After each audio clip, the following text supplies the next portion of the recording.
We have Nidhi Gupta here today with us. Thank you so much for finding the time to talk about supply chain resilience and Red Sea situation and all that.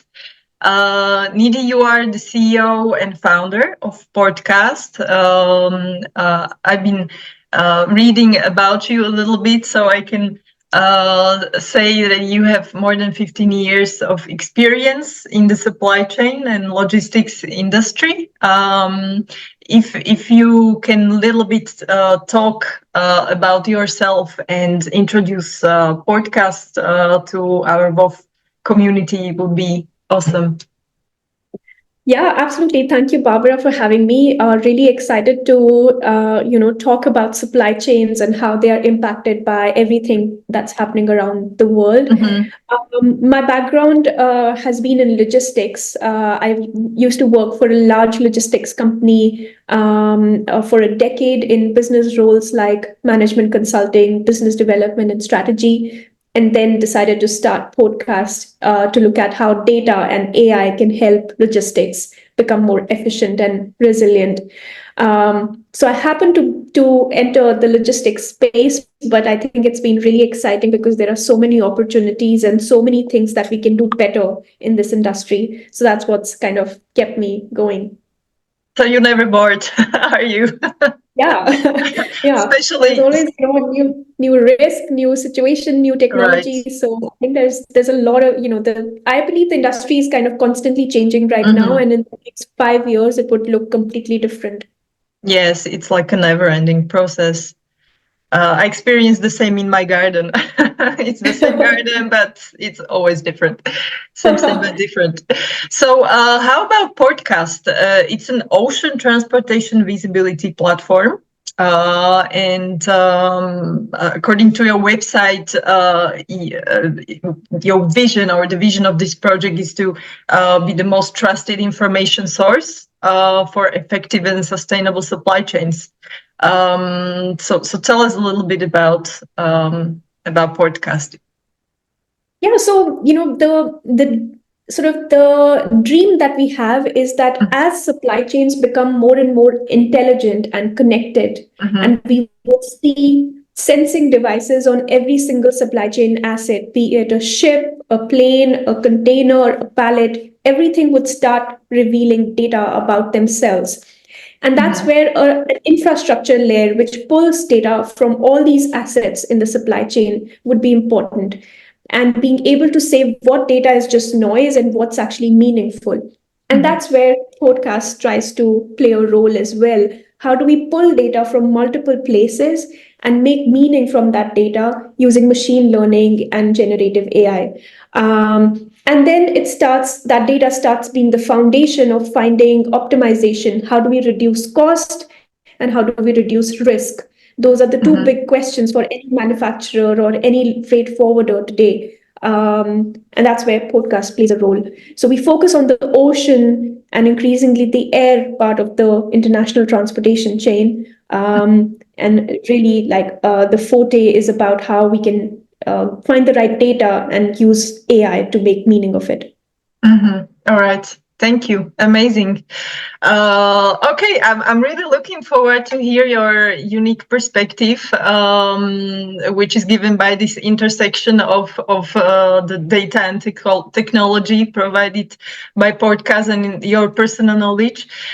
So let's use the situation and ask you a few questions. Uh, Obviously, the Red Sea topic, it's a huge thing. It's not really the newest in the headlines. Nevertheless, the situation has been ongoing, and to me, it seems like it is not settled yet. And the effects it has had on supply chains are especially the sea freight is really a major thing.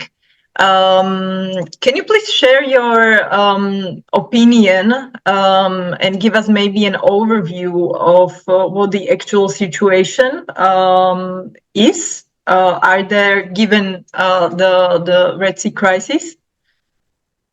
Yeah, so of course, it's very unfortunate what's happening in that part of the world.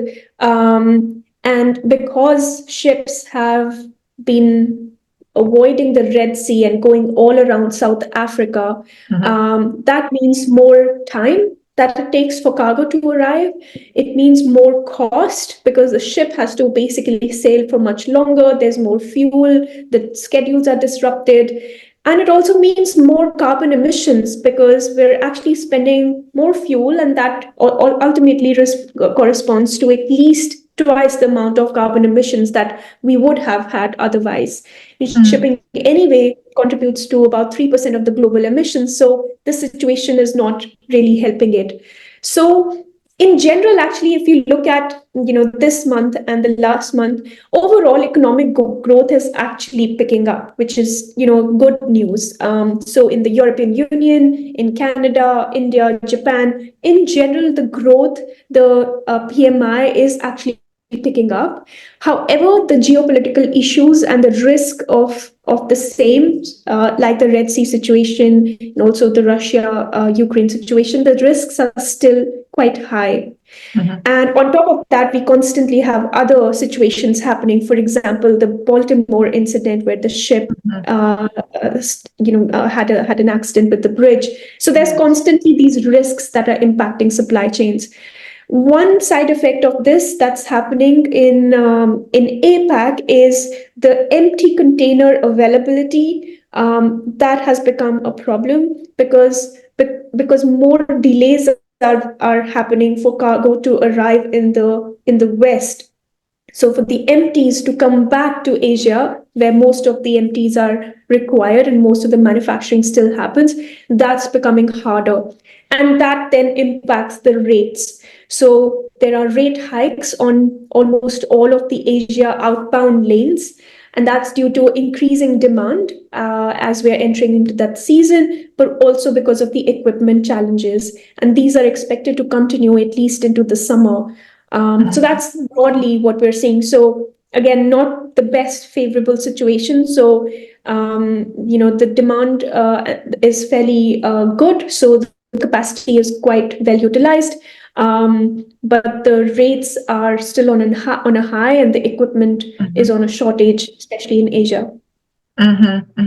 So what are the indicators? What do you think the shipping lines will introduce? I mean, they applied different surcharges lately, given the situation. Do you think this will continue, or you think the situation is more settled and calm now, and everything is sort of under control, and in terms of the rates and the prices, for the forwarders? Yes, I think there is the more risk, shortage of equipment, carbon emissions regulations. All of this correspond to higher rates, and that would correspond to surcharges that are to be applied. So there has already been sort of a war risk surcharge that came into effect from January of this year. Carbon emissions are going to be contributing to a cross-border surcharge as well, because most products which contain carbon will start to be taxed as they enter the European Union, at least. So there is an expectation of more surcharges coming in. So ultimately, we will see that the products that we are using will have higher costs, and therefore it makes it even more important to optimize how we are shipping stuff. Are we using the right routes? Are we using the right shipping carriers? The shorter routes, making sure that we are leveraging carbon emissions tools. So it's becoming more and more important to reduce that risk and cost in the supply chain. Yes. Picking up on what you just mentioned about the alternatives, there has been other routes, the Arctic route questioned, and some potential investments trying to optimize the routes and cut the times, the delivery times, and also the shift to the rail and the combination between the air and sea freight. What's your opinion about this? Is this just maybe a temporary strategy, or do you think this will remain as a for the supply chain management to what's your opinion on this?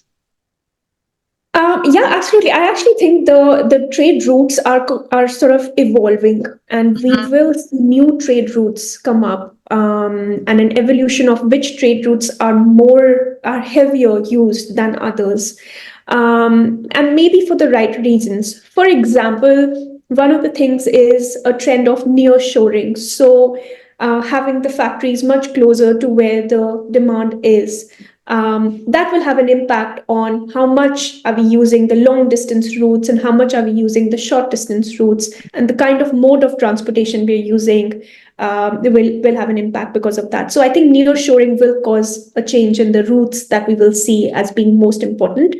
Second, it's about these bottlenecks in shipping. So, for example, the Suez Canal, it's much talked about. We already talked about the Red Sea crisis a little bit, and therefore that bottleneck of shipping, or that hotspot, has to be diverted against. The same thing with Panama Canal. So there's a drought situation which is not getting better as summer is approaching, and that impacts the size of the ships that are going to be passing through the canal. And therefore, alternatives to the Panama Canal would have to be explored, and especially for the larger vessels. That has an impact. So all of these sort of hotspots that have been much used in the last decades in shipping, I think, are evolving. The rates of the Suez Canal, Panama Canal have been changing as well. So I think that has an impact on which routes companies will continue to use. And then I think the third thing is the multimodal aspect. So more and more customers are thinking about, how do we smartly move cargo around the world? Can we leverage ship plus air plus road plus rail routes? And even within the Asian continent, but also Asia to Europe, I think rail and trucking will constantly increase, and that will have an impact on the multimodal routes. And that's for the better as well. It would impact carbon emissions, it would impact lead times, it would also impact the risks that we're seeing. So, but yes, these routes are constantly evolving, and we will see newer routes becoming the top major routes in the world going forward. Mm-hmm. Thank you. So, being in a shoe of a freight forwarder company, what would you recommend in terms of managing these crisis situations where you have the longer delivery times and the clients are not happy? Of course, the rates for you, the costs are rising, and you have to communicate this to your clients. Do you have any hints or tips how to navigate this for the freight forwarding companies, and maybe how they can even prepare themselves, or learn from some best case scenarios maybe? Yeah, I think the good thing is that there is a lot more data today, and there's a lot more technology today. Mm-hmm. So the work that we have been doing manually and in Excel sheets, there is a very easy way to automate those processes, so that the freight forwarding talent can basically focus on more decision making, more value add, and be able to get more customers for the same time and effort that they have been putting in into work. So I think there's an opportunity here to use tools and use sources of information. Broadly, I think there are two parts to sort of supply chain tools. The first is planning, and the second is management once the cargo is on the ships or on the planes. From a planning perspective, there are tools which can help us choose the right routes, choose the right shipping carriers, decide what routes and ships and ports to use based on what is more congested or what is likely to have higher risk, and how can we avoid those. What is not just cheaper, but what is going to be more reliable in terms of transit times and what is going to be more greener in terms of the carbon emissions. These are things and criteria to take into account in a very easy manner to decide what to actually do in terms of planning our supply chain.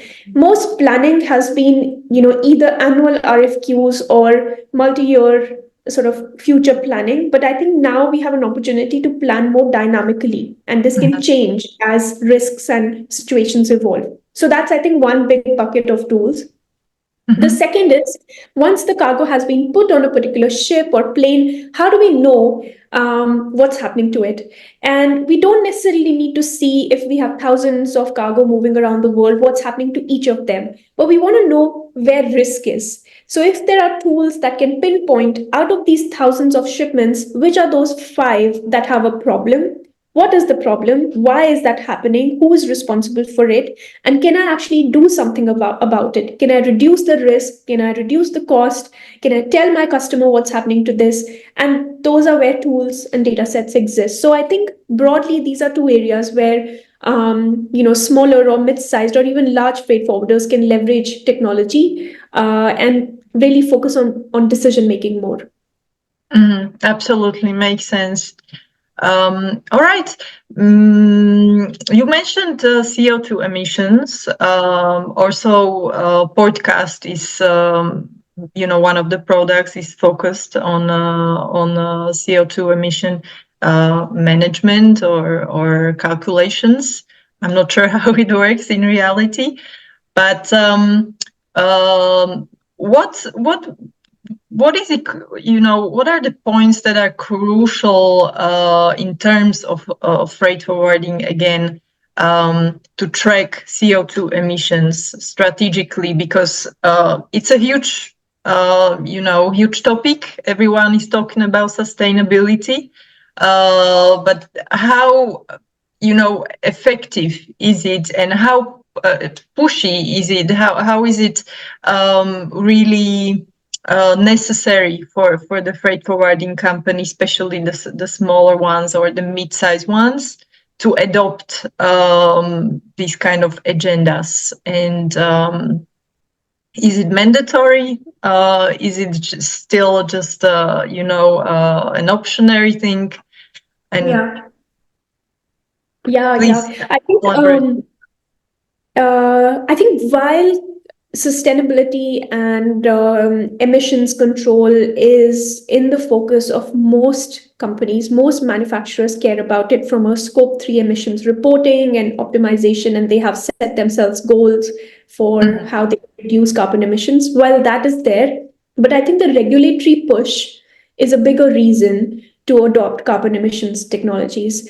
And European Union, with their ETS system, they are already taxing carbon related to shipping. And some of the large container shipping companies have already said that those costs would be passed on as surcharges to Mhm. their clients, which are freight forwarders and even manufacturers directly, which means that it will start coming into the costs that freight forwarders are seeing. And it becomes a must have to know if they're being charged correctly, what should they expect to be charged, how much emissions, how does it compare across different shipping companies, different routes, can they choose that the companies based on the carbon emissions as well, because now it's going to be a dollar value and not just emissions or sustainability targets.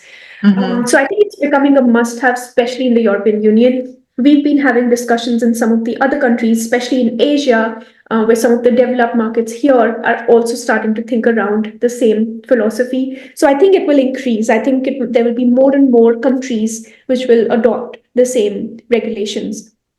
The second thing is that so far the regulations have been aimed at the ship's emissions, but now there are regulations like the cross-border adjustment mechanism, the CBAM, which is about the product that's being shipped.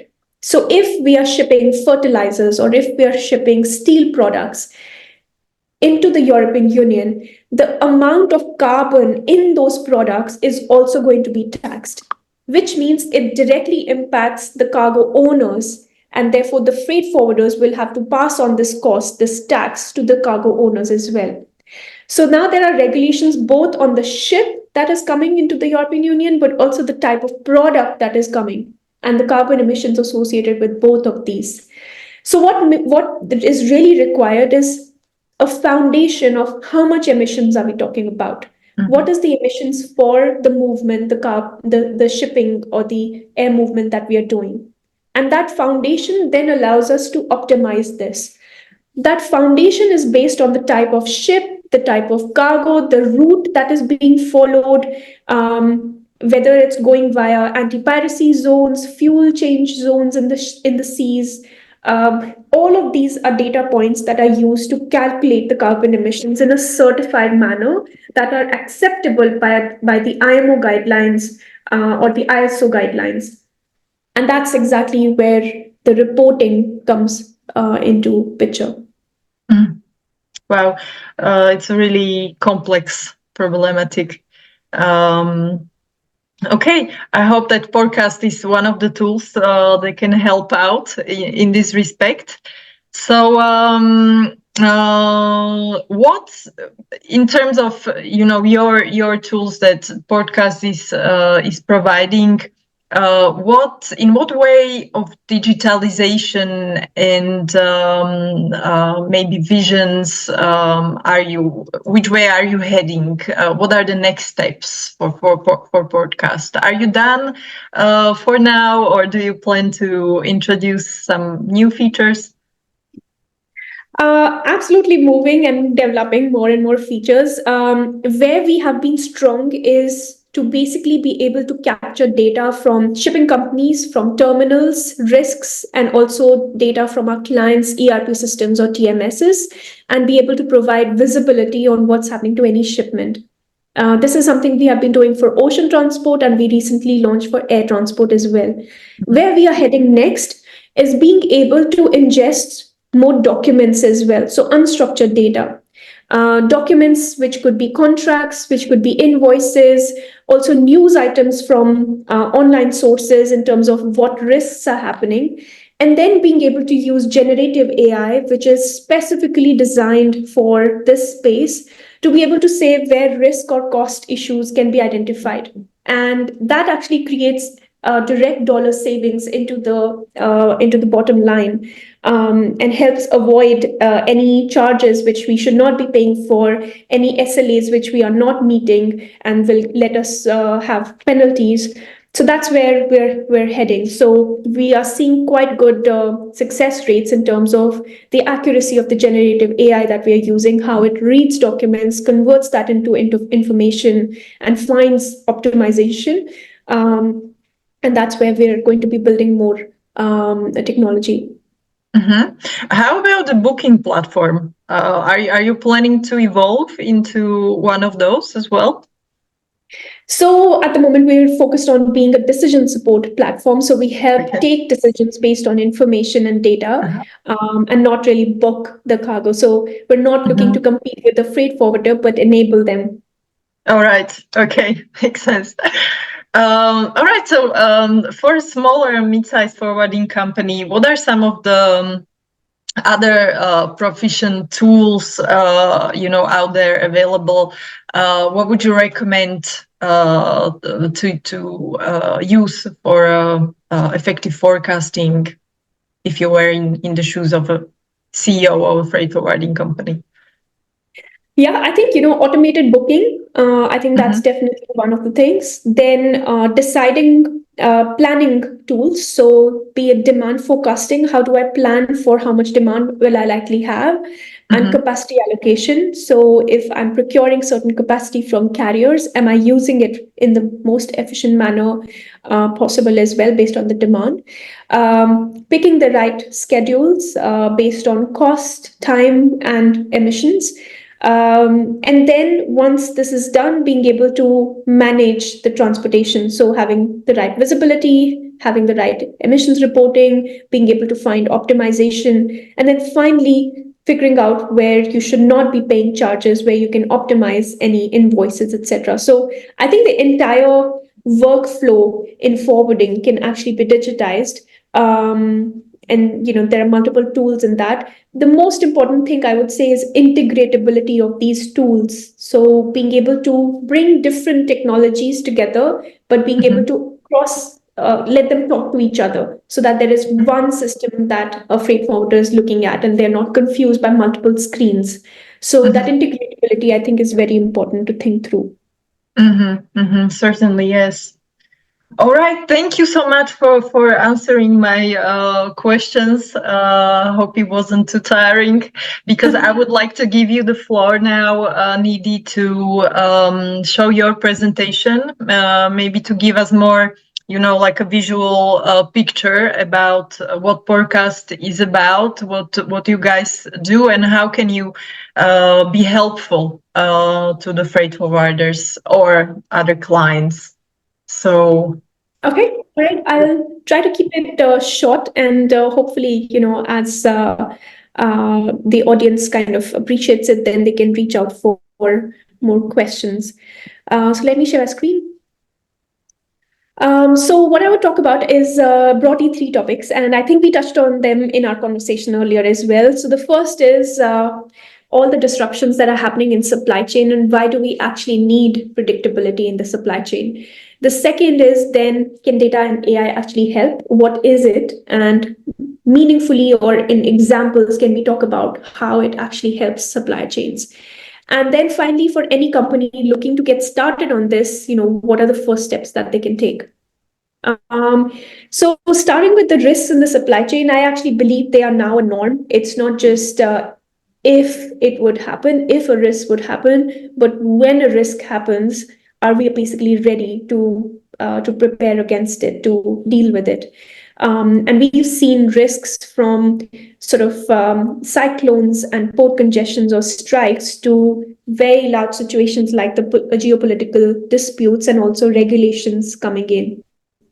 All of that has an impact in terms of the kind of capacity we have access to in shipping, the kind of transit times and costs that we will have to deal with, and also the customer expectations that we will be able to meet or not.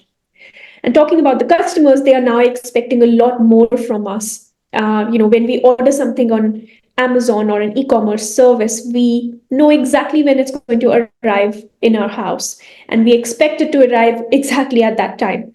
And those same expectations are now being stretched to the entire supply chain, being able to know what's happening in the entire supply chain, not just the last mile.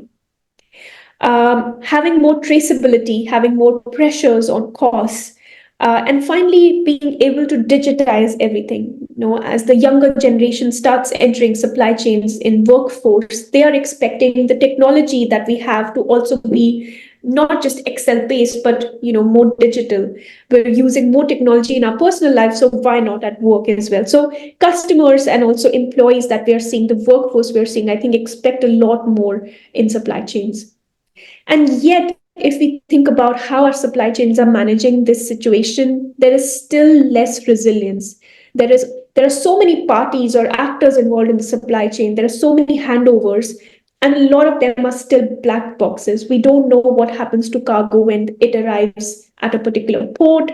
We don't exactly know, has it cleared customs? Has it any holes or charges? There are multiple transshipments or splits of bookings, and there are all these unforeseen events that we have to deal against. And that means if we can't deal with all these situations in a very dynamic manner, we are constantly firefighting. We have to deal with higher supply chain costs, more buffer inventory, last minute expediting of the cargo. And our customers are basically sort of not that happy that we are not delivering, keeping our promise, not delivering on time. And that leads to huge losses if we think about the supply chain globally. So, what is it that data and AI can actually do? And what I can point to is specific examples of where data and technology can help. The first is knowing from a bird's eye view what's happening around the world, where are issues or risks happening. Here's a picture that I'm showing about congestion around the world. At any given point in time, it is possible to know which ports are congested How much congested? How do they compare to the nearby ports? And is that situation likely to continue? The same kind of picture can be for other risks. It could be for cyclones, it could be for geopolitical risks, or it could be any other incident that's happening in shipping that is impacting transportation. Once we have that bird's eye view, we at least have information that we can relate to with our own supply chain. It then becomes important to really pinpoint if a particular shipment that my business cares for is actually impacted or not. And that's possible to do now. We can drill down into any single shipment. We can know what's the reason why it is stuck somewhere at a transit port, it is not arriving on time. We know why it is happening, who's responsible for it, and that allows us to start changing the planning in a more dynamic manner. The third thing that data and AI can really help on is what we talked earlier about carbon emissions. More and more regulations, especially in the European Union, are expecting not just the shipping companies, but also freight forwarders and cargo owners, in fact, to know what are the emissions, to be able to report them in an accurate manner, and then to start finding optimization and reduce the emissions and ultimately reduce costs. And that's again where data and technology can help in a very easy manner and sort of bring this visibility directly into any systems or reports that a company needs or uses. Another example is really all the manual invoicing checks that we're doing. Being able to ingest all the documents that exist in the business, be it the contracts, be it the invoices, being able to ingest that and be able to read it and say what is matching, what is not matching, and should we actually pay the charges? Would we actually meet the SLAs? That's something that technology and AI, especially generative AI, is able to help with now. So those were some of the examples in terms of how data and AI can help in terms of being more resilient. So the question then becomes, how can a small or a mid-sized freight forwarder really get started? What are the first steps that they have to take? So we believe the first step is really to get the data right. Bring the data from different public and proprietary sources, and it is possible to do that in a very simple way. There are APIs available to just plug this data in, or there are simple user interfaces available where all this can get done, and one can just get started in a few days. It does not even take weeks or months. This can also start pulling data from internal systems or even Excel sheets. So there's an ability to just drag and drop Excel sheets and get started. So it's very simple to start using technology now. Once the data or the foundation layer is there, the next thing is to really figure out what of this data is actually creating an exception, pointing to an exception. Where are issues related to cost? Where are performance issues or emissions issues? And that's where machine learning and generative AI can start helping. And finally, it's about how do you optimize it? How do you plan schedules going forward? How do you optimize for costs that have been billed to you? How do you plan your costs in a dynamic manner, changing your truck planning, changing your customs planning?